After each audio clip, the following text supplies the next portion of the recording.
अस्सलाम वालेकुम मेरी बेटियों ते मेरी भैनों। मैनू उम्मीद है कि तुसी सब लोग खैरियत नाल होवोगे। मैं भी वैसे खैरियत नाल ही गई हाँ। ते असी अज बनान लगे हाँ तोरियां चटपटियां ते खट्टे वालियां ते मसाले वालियां बहुत ही मज़ेदार तोरियां बनावांगे। तोरियां असी धो के तोरियां नू धोता है, धो के ते कट लिता है। देखो बरीक बरीक ना इन्हां नू कट लिता असी एडे एडे साइज़ दे। ते अद्धा किलो तोरियां ने ते तकरीबन अद्धा किलो ही प्याज है, 3 टमाटर ने, 5 हरियां मिर्चां ने, बाकी है अंबी हैगी जे, ते हरा धनिया ते मसाले ने। मसाले है जे देखो 1 चम्मच लाल मिर्च का पाउडर है, अद्धा चम्मच नमक, ते अचार है अद्धा चम्मच, थोड़ी जी हल्दी है, थोड़ी जी है दादड़ मिर्च है। ये असी शुरू करने घ्यो पा के। बिस्मिल्लाहिर्रहमानिर्रहीम।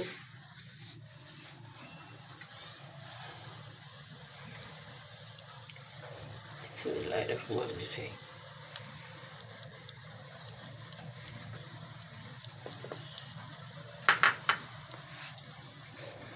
ਇਹਦੇ ਚ ਪਾਵਾਂਗੇ ਅਸੀਂ थोड़ी जिनी प्याज, मसाला भुनना है तो थोड़ी जिनी प्याज पा देंगे।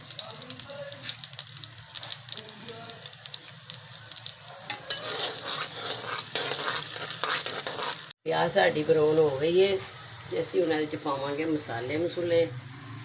तो पाना जे हम असी टमाटर। बिस्मिल्लाहिर्रहमानिर्रहीम।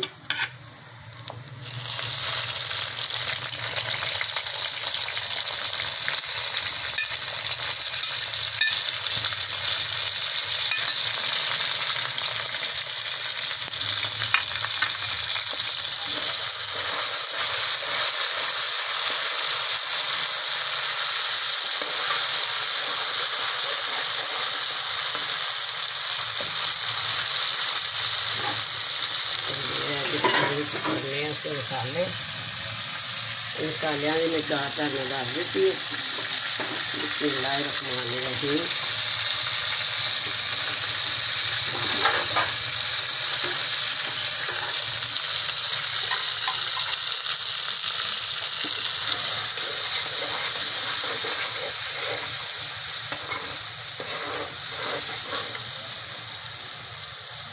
थोड़ा जहा पानी पावेंगे कि मिर्चियाँ ना सड़न।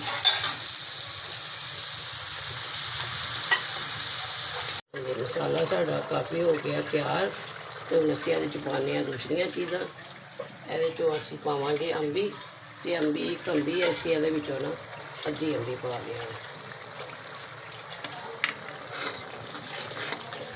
वैसे तो तोरियां जड़ियां ने मिठियां होंदियां ने, हांडी मिठी बन जाती है, पर तुसी चटपटी बनाओगे तो इसकी मिठास जी खत्म हो जाती है। पान लगे प्याज। बिस्मिल्लाहिर्रहमानिर्रहीम।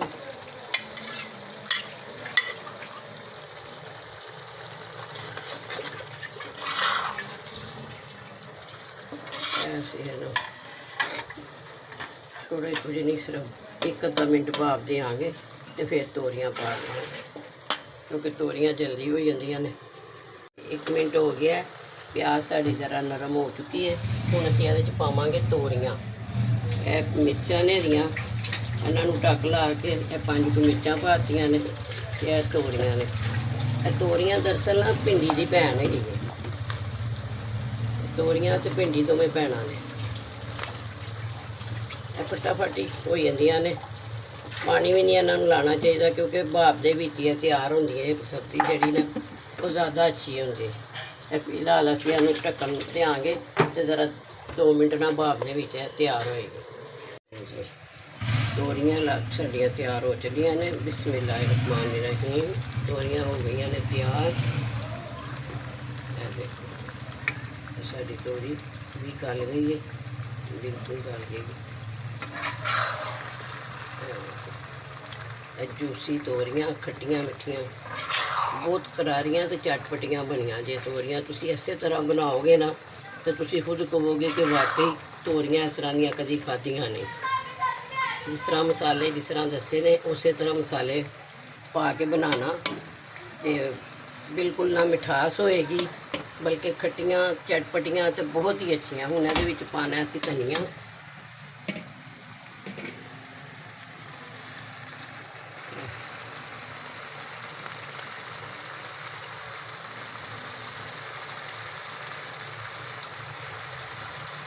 ਧਨੀਏ ਤੋਂ ਬਗੈਰ ਸਾਡੀ ਸਬਜ਼ੀ ਕੋਈ ਅੱਛੀ ਲੱਗਦੀ ਨਹੀਂ ਤੇ ਜਦੋਂ ਤੱਕ ਧਨੀਆ ਨਾ ਪਾਓ, ਪਰ ਅੱਜ ਕੱਲ੍ਹ ਧਨੀਆ ਮਿਲ ਵੀ ਨਹੀਂ ਰਿਹਾ।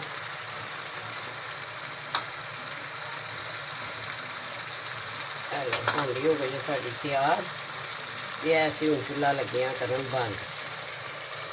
ਹਾਂਜੀ, ਤੋਰੀਆਂ ਹੋ ਗਈਆਂ ਜੇ ਸਾਡੀਆਂ ਤਿਆਰ, ਚਟਪਟੀਆਂ ਤੇ ਬੜੀਆਂ ਹੀ ਕਰਾਰੀਆਂ ਤੇ ਖੁਸ਼ਬੂ ਬੜੀ ਪਿਆਰੀ ਆ ਰਹੀ ਜੇ। ਤੇ ਤੁਸੀਂ ਵੀ ਇੰਝ ਹੀ ਬਣਾਉਣਾ ਤੇ ਬਣਾ ਕੇ ਖਾਣਾ ਤੇ ਬਹੁਤ ਮਜ਼ਾ ਆਏਗਾ। ਤੇ ਇਨਸ਼ਾਅੱਲਾ ਕੱਲ੍ਹ ਮਿਲਾਂਗੇ। ਅੱਲਾ ਹਾਫਿਜ਼।